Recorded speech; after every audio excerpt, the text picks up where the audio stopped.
Olá, hoje é o dia 19 de agosto. Boa noite, bem-vindos à nossa meditação. Esta meditação também é uma meditação que faz parte do que vai ser anunciado no dia 20 de agosto aqui na nossa igreja, onde vamos realizar o segundo batismo do ano. 2 pessoas serão batizadas amanhã no Golfo de Gasconha, o batistério mais lindo da França, com vista para o Atlântico, vista para a Espanha, vista para os Pirineus. Então vamos estar ali batizando os irmãos com as ondas gigantescas do Golfo de Gasconha. Oramos muito para que os irmãos sejam protegidos. Tivemos batismo no início do verão aqui da Europa e vamos ter ainda batismos em setembro. Vai ser o ano em que mais faremos batismos aqui na Igreja Batista da Costa Basca. Inclusive, gostaria de encorajá-los a estarem orando pela igreja no País Basco, no sul da região de Landes, que é uma região vizinha ao País Basco. Estamos atuando nessas 2 regiões. E eu gostaria então de falar para vocês sobre a importância que tem o batismo na vida daquele que é batizado. E eu gostaria de ler em Mateus capítulo 28, verso 19. Portanto, vão e façam discípulos de todas as nações, batizando-os em nome do Pai, do Filho e do Espírito Santo. Então os discípulos vão fazer exatamente isso no livro de Atos, começando por Atos 2, no dia do Pentecostes, quando o Espírito Santo foi derramado nos corações daquelas pessoas que puderam falar em línguas que eles não falavam, em línguas regionais, né, do Império Romano, que eles não tinham como conhecer, simplesmente para anunciar a graça de Deus.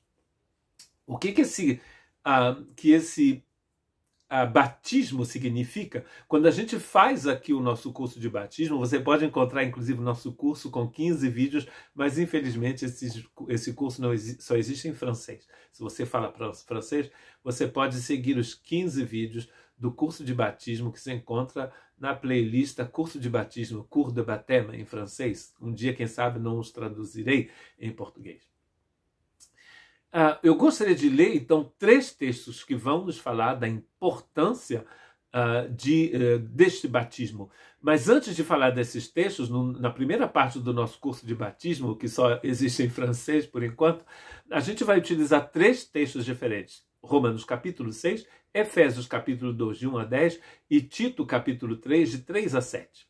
Em Romanos capítulo 6, Paulo diz que Deus nos batizou na cruz de Cristo, Deus nos batizou no túmulo de Cristo, Deus nos batizou na ressurreição de Cristo. O verbo batizar vem de uma palavra grega que significa imerger, levar uma coisa ao fundo da água. Então Deus nos imergiu em Cristo Jesus, na sua morte, no seu sepultamento, na sua ressurreição. Ele vai explicar no capítulo 6 que isso foi feito para que o pecado não tivesse poder sobre nós e pudéssemos viver numa vida nova para Deus. Já em Efésios capítulo 2, ele não utiliza nem a palavra batizar, nem o verbo batizar, nem o substantivo batismo, mas ele vai utilizar a preposição com, em grego, que é avec em francês, e que não quer dizer eu e você, eu estou com você, mas quando eu estou com Jesus, eu e Jesus formamos uma única unidade. Ele vai, inclusive, utilizar a palavra juntos 2 vezes no verso 6. E lá ele vai utilizar um outro aspecto da obra de Cristo. E vai também falar da ressurreição. Deus nos ressuscitou em Cristo. E ele vai dizer também que Deus nos colocou nos lugares celestiais com Cristo Jesus. Cristo Jesus foi ao céu na sua ascensão. Você também foi. Então, um resumozinho. Deus te batizou na cruz. Deus te batizou no túmulo. Deus te batizou na ressurreição. Deus te batizou na ascensão de Cristo.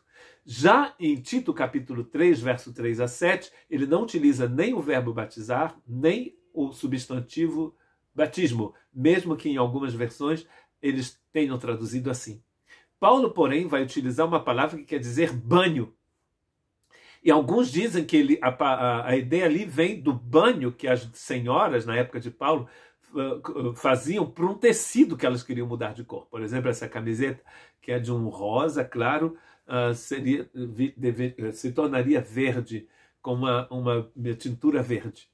Então, quando o tecido era imergido naquela água, ele pegava a cor que estava naquela água. O banho ali em Tito 3 é o banho do Espírito Santo. Ou seja, Deus te colocou no Espírito Santo e te regenerou, porque o Espírito Santo está em você. É o Espírito Santo que te regenera.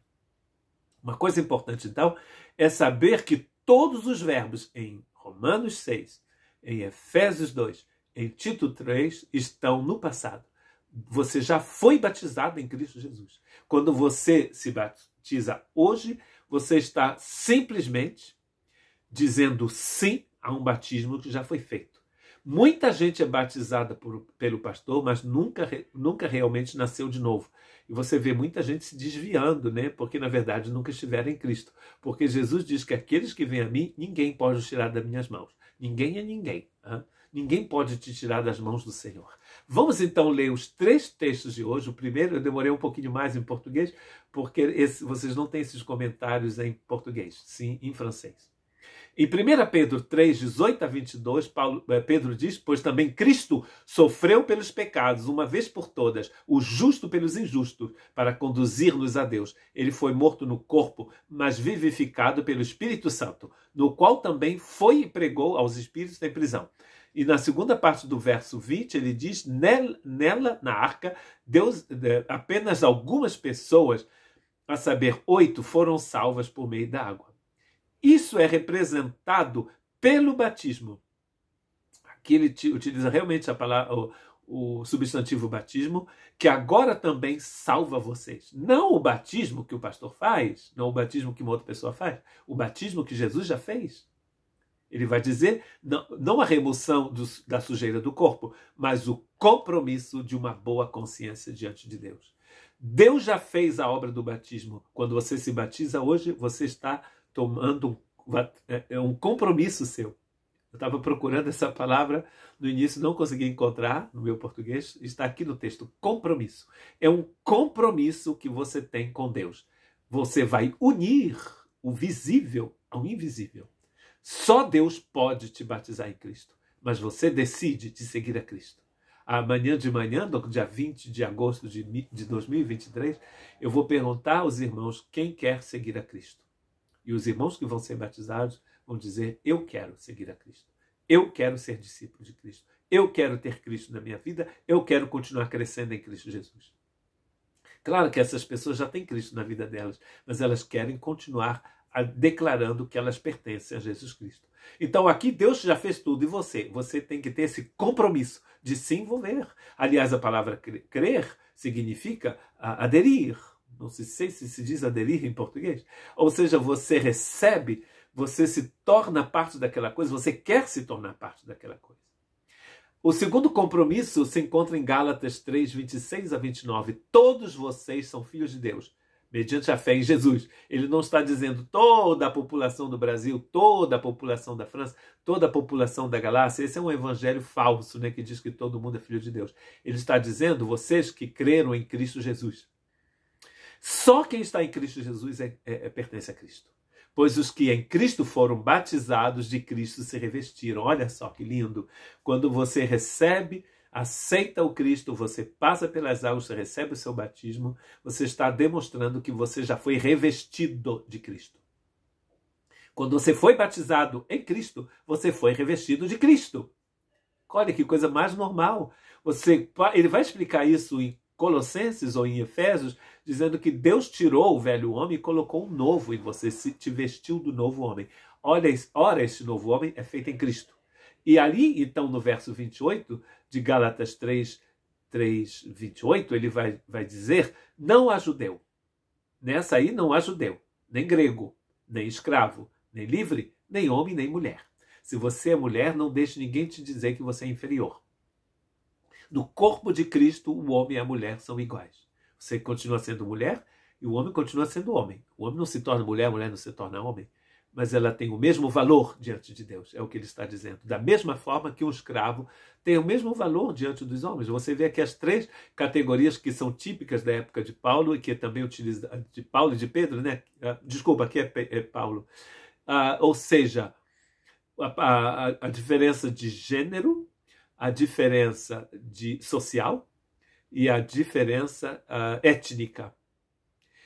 Por que Paulo escreveu esta carta? Ele escreveu esta carta porque alguns irmãos, né, que se diziam irmãos, de Jerusalém foram para a Galácia, ou seja, uma região da Turquia de hoje, não sei, ou da Ásia Menor na época. Não sei se você sabia, a palavra Gálatas, muitos acreditam, vem da palavra Gaulois, gaulês, que eram os habitantes aqui da França, de muitas partes da França, não aqui era o basco da França, de outras partes da França.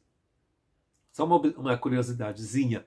Então, o que ele está dizendo aqui, que no corpo de Cristo não há judeu e grego. E por que ele diz isso? Ele está dizendo isso porque alguns falsos irmãos foram de Jerusalém para a Galácia dizer para o povo que se eles continuassem comendo porco, eles não iam ser salvos. Se eles não fossem circuncidados, eles não seriam salvos. Se eles não fizessem a peregrinação deles para Jerusalém, também não seriam salvos. Se eles não se tornassem judeus, não seriam salvos. E Paulo vai dizer anátema. Se mesmo um anjo vos pregar um outro evangelho, que ele seja maldito. Olha que coisa forte. Por quê? Porque se você acredita que para ser salvo você tem que se tornar judeu, você já está perdido e vai continuar sendo perdido. Só Cristo te salva. Por isso que ele está dizendo, você se tornou filho de Deus em Cristo. Não porque você é judeu. E, aliás, para que o prego entre muito mais, como se diz em francês, se vocês são de Cristo, são descendência de Abraão e herdeiros segundo a promessa. A promessa que Deus deu a Abraão não é para o povo hebraico somente, é para todos os povos. Está escrito em Gênesis capítulo 12, inclusive. Em tua posteridade ou descendência, todos os povos da terra serão benditos. E para que ninguém fique confundindo nada, o Paulo diz em Coríntios que a descendência de Abraão é Jesus. E aqui, os descendentes de Abraão são os que creem em Cristo. Então, temos que parar de pensar que você tem que ser judeu. Tem até igreja, vou me apedrejar, mas tudo bem, tem igreja que tem a bandeira de Israel dentro da igreja. Olha que heresia. O evangelho de Cristo não tem nada a ver com a nação de Israel, tem tudo a ver com Jesus Cristo. É por isso que ele está dizendo, no corpo de Cristo não há diferença entre os judeus nem grego. Para acabar com aquela bagunça que estava acontecendo na Galácia, onde os irmãos que não eram judeus tinham um complexo de inferioridade. Vamos ter que nos fazer circuncidar. E Paulo disse, se vocês se fizerem circuncidar, vocês vão cair da graça. Porque ou você é salvo pela lei ou pela graça. Como a lei não pode te salvar, você só pode ser salvo pela graça. Não depende de vós, é presente de Deus. Então aqui o batismo, o compromisso aqui de você é com o povo. Em 1 Pedro, seu compromisso é com Deus. Aqui é com o povo. Toda pessoa que se compromete diante de Deus se compromete com o povo de Deus. Eu não faço batismo de pessoas aqui que não têm compromisso com uma igreja local. Por incrível que pareça, amanhã eu vou batizar uma pessoa que volta para o Canadá, uma francesa que mora no Canadá. E para um outro rapaz, as duas mães são da nossa igreja, o outro rapaz ele vai voltar para a casa do pai que fica do outro lado, no leste da França. No sudeste da França. Aqui a gente está no sudoeste Atlântico. Ele mora mais perto do Mediterrâneo. Mas essas pessoas vão estar fazendo parte de um corpo local. Não existe crente assim sozinho. Não existe isso na Bíblia. Olha que interessante aqui. Vocês são, ele diz ao povo. Nem grego, nem judeu, vocês são descendência de Abraão, segundo a promessa dada para Abraão. E a promessa dada para Abraão é Cristo. Como a gente vai ter que terminar, eu vou ter que passar a minha terceira e última exemplo, que se encontra em Colossenses capítulo 2, 11 e 15. E não sei se vocês perceberam, nos dois textos que a gente leu, ou o substantivo batismo aparece, ou o verbo batizar aparece.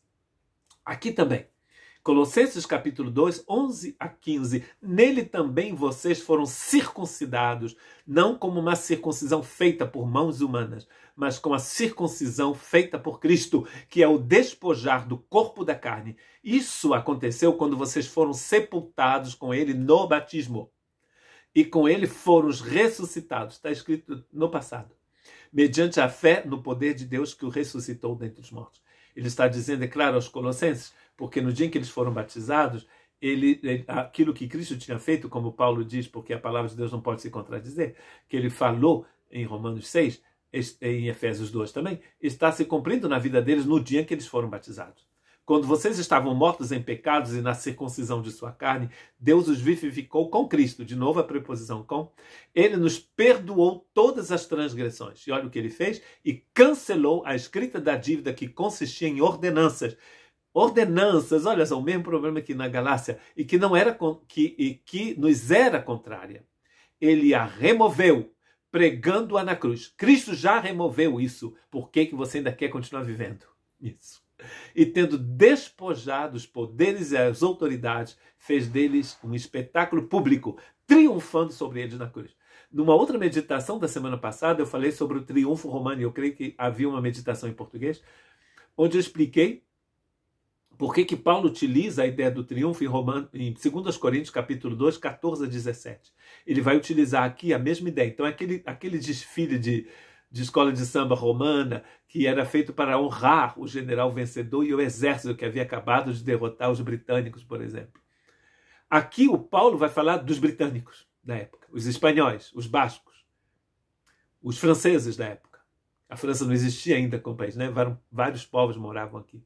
Ainda moram, né? Mas se chama de França agora. Aqueles inimigos que estavam no desfile, no centro do desfile, ou seriam decapitados ou se transformariam em escravos. Paulo vai comparar aqueles inimigos humanos, porque a nossa luta não é contra a carne, com os poderes e as autoridades. Interessante que se Pedro compara o batismo com a arca de Noé, Paulo aqui compara o batismo com a circuncisão. Na circuncisão, uma parte do sexo masculino era retirada. Aqui, Cristo retira a autoridade aos demônios, a Satanás e aos seus anjos caídos. Então isso quer dizer que se o seu compromisso é com Deus em 1 Pedro e o seu compromisso é com a igreja em Galatas, aqui o seu não compromisso é com as trevas, ou que não há compromisso. Ou seja, você continua se comprometendo com Cristo e com o seu povo e você não se compromete mais com as trevas. Você está livre e o seu batismo vai mostrar isso também. Que Deus te abençoe.